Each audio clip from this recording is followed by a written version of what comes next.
Besides, you haven't lost everything. No, Jack, I did. I lost everything. Access to Intel systems, my pad, car, contacts, every shred of credibility.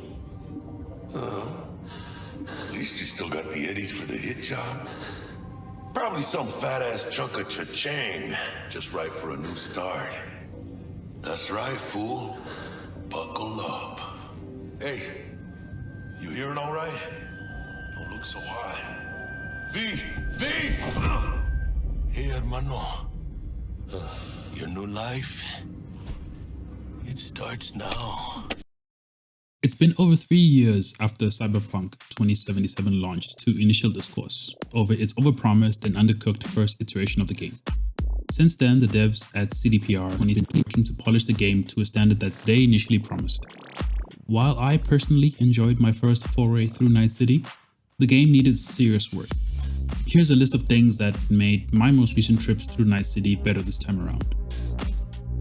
The first major overhaul to the game that I thought was quite impactful was the loot system.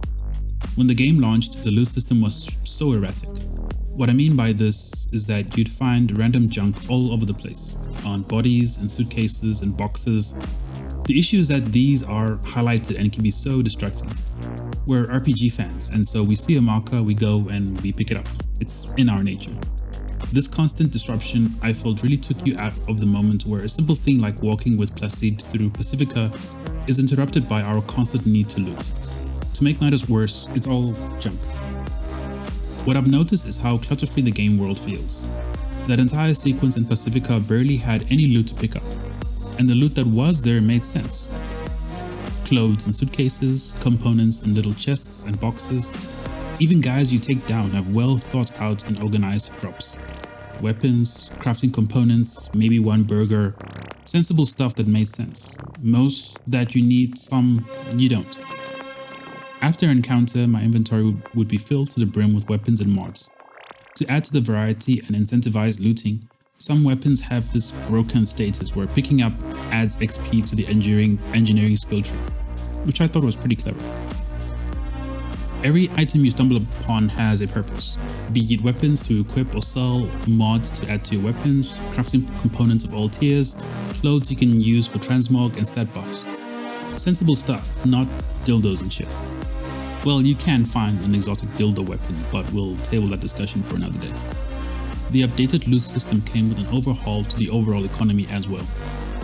Do enough killing and you can afford to buy a fancy car. Seriously, clearing a few areas on the map netted me like 200,000 eddies just from selling weapon drops. By the time I hit level 50, I had most of the cars I'd want, bought up all the available flats, bought Cyberware for 3 different builds, and still had change to send Pan Am some flowers. Previous versions of the game, you had to be quite frugal or employ some exploits to have enough money to really experience what the game had to offer. Not a limitation a game that offers you freedom should have, and so I'm really glad they fixed it. Vendors also got a buff, with most vendors having more than enough cash to buy your haul from you. Even those kiosk things you find around Night City are flush. Making money in Night City is no longer a fruitless grind, which is good because Chrome isn't cheap. By far, the biggest letdown when the game launched was the entire build craft experience. The problem was there were too many stats-based perks, respeccing cost too much, limited build trees per attribute tree, and a very lackluster cyberware system. Version 2.0 brought with it major changes to the skill trees and cyberware that addresses all 4 issues. Stats-based perks. Stats-based perks are out. Want to dash in mid-air? There's a perk for that. Want to block bullets with your swords? There's a perk for that too. Want to launch off your bike, iRobot style? You guessed it. There's a perk for that as well. Respeccing points. Not much to say here, but you can now refund your perk points for free, on the fly. Small change, but big impact, especially for the next issue I had. Limited builds. Before you couldn't really respec your attributes, which meant once you've assigned points to either reflex, intelligence and stuff, that was it. From there, your options from a build perspective were quite limited. In my first playthrough, I chose a Netrunner build, which was fun to play, but it meant I couldn't go melee or strength or any other possible build. You really still can't respec attributes. The game gives you one chance to do it, but after that you're locked. This would be a problem if not for the fact that with the revamped skill trees, you have distinct perks that operate independently of each other. What this allows you to do is mix and match within each attribute and between each attribute, meaning you can have multiple builds for every set of attribute trees you lock into. During my most recent playthrough, by level 50, I had done a gunslinger build, I had done a sword and knife build, I had done a netrunner build, I was an SMG enthusiast. My builds changed every day, and it was as easy as resetting my perks and buying Cyberware. Speaking of Cyberware, you have Chrome tailor-made for each playstyle and build. For instance, if you're going for a melee build, you select Cyberware that enhances either reflex or strength, plus look for stats in those Cyberware that give you melee damage, as an example. Same thing for Netrunner builds and so on. Personally, buildcraft can make or break a game for me. It's what makes a 100-hour experience much more exciting. The changes the devs made to buildcraft made me immediately want to replay the game after finishing it when 2.0 launched.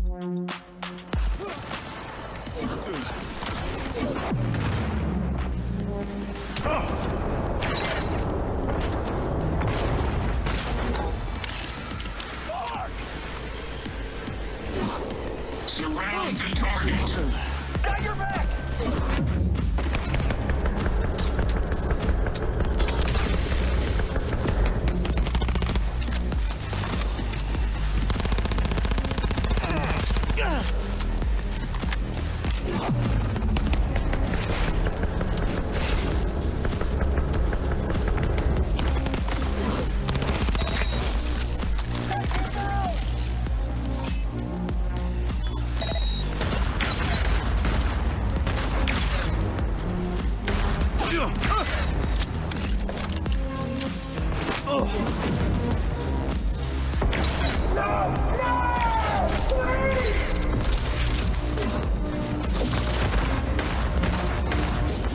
There are other notable changes and additions made to the game, which we'll go through real quick. New vehicles were added to the game, and some of them have guns, and you can shoot them. And you have to shoot them because the gangs you piss off come after you.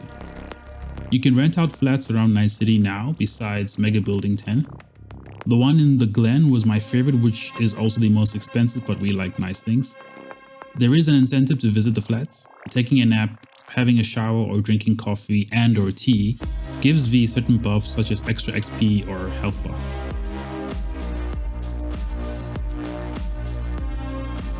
The metro system has been added to the game.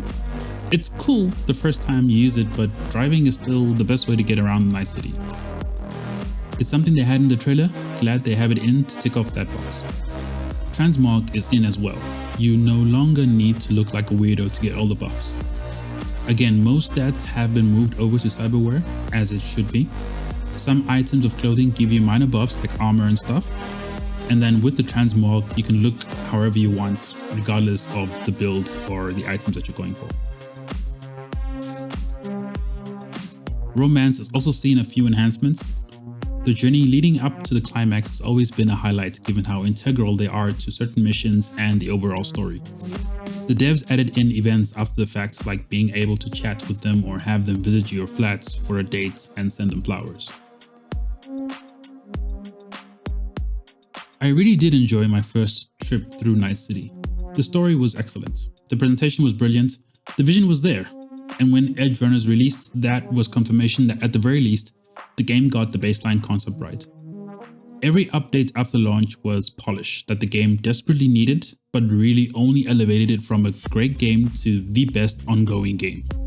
In all seriousness, if the US studio making Cyberpunk 2 took this template and did another original story set in this city, I'd be absolutely fine with that. A testament to what CDPR eventually ended up building. Thanks again, Vic. You're the best. I owe you. Go on, kid. Show them what you're made of. And once you hit the big leagues, don't forget where you came from.